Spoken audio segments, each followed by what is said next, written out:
Hey VC, I'm here to do the Backwoods Metal 220 subscriber contest. Yes, Jared, this is for you. So if you guys haven't seen Jared or if you don't subscribe to him, I'll tell you what, go see his stuff. Really great guy, man, down to earth, and he tells you like it is, man. He tells you if you like it, and he tells you if he doesn't like it. So I say I'll put his link right below, and you guys check him out. I say go subscribe to him, and man, so Jared was actually my very first subscriber. Yep. Before I had any videos on, nothing. He said, hey, I like this guy for whatever reason, because all I was doing was commenting. So he said, hey, I want to follow him. Never asked him, just did. I was like, I got a follower. I better start putting videos on, huh? So I did shortly after that. So, all right, well, let's get going. The contest, he wanted you to name 5 bands that replaced their original singer and went on to do some good music, right? In the hard rock, heavy metal realm. Yes, realm. Okay, so in the realm. And so what I did was I came up with 5 groups, and then somebody else took 1 or 2 of my groups, and then I replaced that with another couple groups, and then another video I watched, somebody else took those groups. So I kept going through because I didn't want to do the same stuff everybody else was, and I was finding it really hard.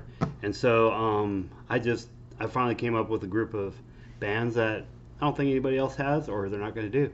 So let's get to it. So I picked up 5 groups, and then I did 1 honorable mention because they're not considered a hard rock or heavy metal band, but they've gone through a couple renditions of singers and put out some really good music throughout their career. So my honorable mention is Petra.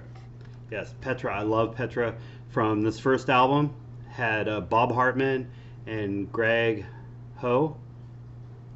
I don't know how to pronounce his last name, but they sang on this album. They sang on the next album or 2, and then was replaced by Greg X Volts, and he did quite a few albums where they started to actually get really popular. He did albums from the late 70s to about 85, 86. And then the next singer that came in, John Schlitt, he was the singer for the most successful part of the band, and put out Beyond Belief, I believe was their big hit after On Fire, and then Unseen Power. But then they, the last album they did, which is probably my favorite album, next to their first album, Petra, their last album, Jekyll and Hyde, with John Schlitt. This is their heaviest, hardest album, and yeah, check it out if you guys want to. You may like it, you may not. So, yep, there's my honorable mention. So, I've got these 5 bands, and I've got them in order, but they're not really in order. I just have them 5 down to 1. I just stuck them in order. All right, now I'm going to segue to the next band. All right, so John and Dino Elefante, which produced some of Petra's biggest albums, Beyond Belief, Unseen Power, On Fire, a bunch of those albums. If you recognize John Elefante, he sang for 2 of Kansas's albums, Vinyl Confessions and Drastic Measures. Yes. So, and Dino, his brother, helped write some of those songs, I believe. So, all right, back to now. So the next band, they produced several of their albums, but this band, Guardian, started out with a singer by the name of Paul Cowley. I had to look because I don't remember his name very well. So Guardian, this is a remake of, or they put out some of their old stuff in this album. So their original name was Fusion, and then they went to Guardian without a U because they were a big part of the LA scene, right? They played the Whiskey a Go-Go and everything, and they had like this armor on, right? So represent the armor of God, right? So and they wanted to change their name to something, and so they put it to Guardian with out an U in it. So it stayed at 7 letters, right? Because they were big Striper fans, and they liked the whole 777 Striper did. So that's what. So that's where they started. Then they progressed on to do some more music, and then they replaced him with a singer named Jamie Rowe. And then they put out albums called Fire and Ice, Miracle Mile, Swing Swang Swung, Bottle Rocket. Their style changed a little bit, but then they put out this album right here. And does that look familiar? Wrong name on it, right? So they remade Striper's original album, the Yellow and Black Attack. They remade the whole thing, the original one with the 6. Did it backwards again, didn't I? With the 6 original songs on it. And this album is really fun. They changed their letters on the front, on the missiles, but this album is really fun. It really harkens back to this album with Striper. They have some of the old pictures of Striper inside, but this album is killer. Jamie Rowe was such a great addition to this band, and this band is one of my favorite 80s, 90s metal bands. Just really like them. So, Guardian, number 5. So I'm working down 5, 4, 3, 2, 1, right? No particular order.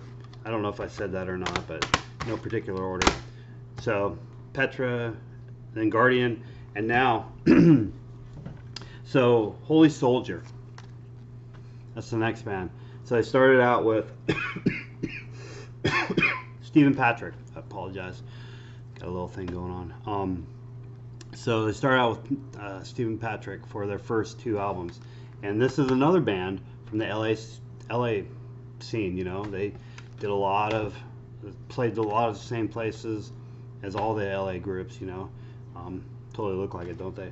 So, yeah, just a really killer band. So, this is their first album, one of my favorite. So, after 2 albums, they changed their singer, and they changed their sound quite a bit too. So they went with their new singer, Eric Wayne, and they got more of a bluesy kind of grungier sound, I want to say maybe, but still great music. Then both singers got together and they put out, they did this live recording, and they called it Encore, and they both sang. It was pretty cool. I believe they have one brand new song on that, but yep. Number 4, Holy Soldier. All right, so number 3 is, I'm going to actually show a record, Harmony. So this band I don't know a lot about, but I just got this this last month. You might have seen it in one of my mail videos. But Harmony, I've spun this many times. The company that I bought this from sent me their EP also, so I've been playing that in my car. I burned it at work. Yeah, that's where I burned it. And so I've been listening to it a lot. But they originally started out with a different singer. Henrik Bath was their original singer, and the singer now is Daniel Hyman. But hey, check these guys out. I really like them. I really like them. So, all right. So 2 more bands. I'm trying to make this quick. All right. Enough said. I love these guys. Tourniquet. This is just an essential thrash metal album to me. It's just killer, and you know it actually goes beyond thrash metal, but just has. I don't even know what to classify Tourniquet as, because their sound is just absolutely crazy. So, but yep. So they originally started off with Guy Ritter as their singer. Sang for 4 albums. Is that right? I'm spacing on that right now. So this was their first, Stop the Bleeding. This is the original album cover. You might see the one with the blood on it dripping. That's the remake album cover. So So I wanted to show a different CD, but this was their first one with their new singer, Luke Easter, and totally different vocals and just killer music. There he is, actually, right there. So they progressed to a little different sound for a couple albums, but it's always been really good music. And they did do a few albums that were more rock, and then they went back to their old school, just raw, heavy again. I was gonna show a newer album, but I couldn't find the CD. As it was, Jared, I went out and went through my storage and pulled out my CDs so that I could show off CDs. Because all this stuff, I don't have any of this stuff in album yet. Some of it's made in an album. Speaking of stuff that was made in an album, actually, what? Oh yeah, Tourniquet. Some of the guys that they've had play with them recently, or in the last 10 or 12 years on some of their stuff. Antiseptic Bloodbath, I think, is their last one. But where Moth and Rust Destroy, they had Marty Friedman played on there, and he actually played metal, right? He didn't do that pop rock stuff he did after Megadeth. That was such a bummer. He was one of my favorite, like, just metal guitar players, and then he went off to do pop rock or whatever. But after that, where Moth and Rust Destroy is the album that he was on, and then the guitar player for Trouble, Bruce Franklin. So he was also played on that. So yeah, so they brought in several awesome guest guitar players. But yeah, and now Luke, I believe, is not with the band anymore, and Aaron Guerrero, their guitar player, has been doing a lot of the vocals. He did a lot of vocals throughout the years, but now he's doing more of the lead vocals. And they'll probably, I just did a Kickstarter for their new album on vinyl. Yeah. And I believe they're going to have a bunch of special guest people in doing vocals. So I'm pretty psyched to see where that goes. All right. So that was Tourniquet.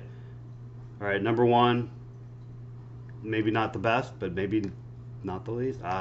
Actually, so this is my probably number one thrash metal album. I love this album. These guys, Living Sacrifice. When this album came out, I was just blown away. I love it.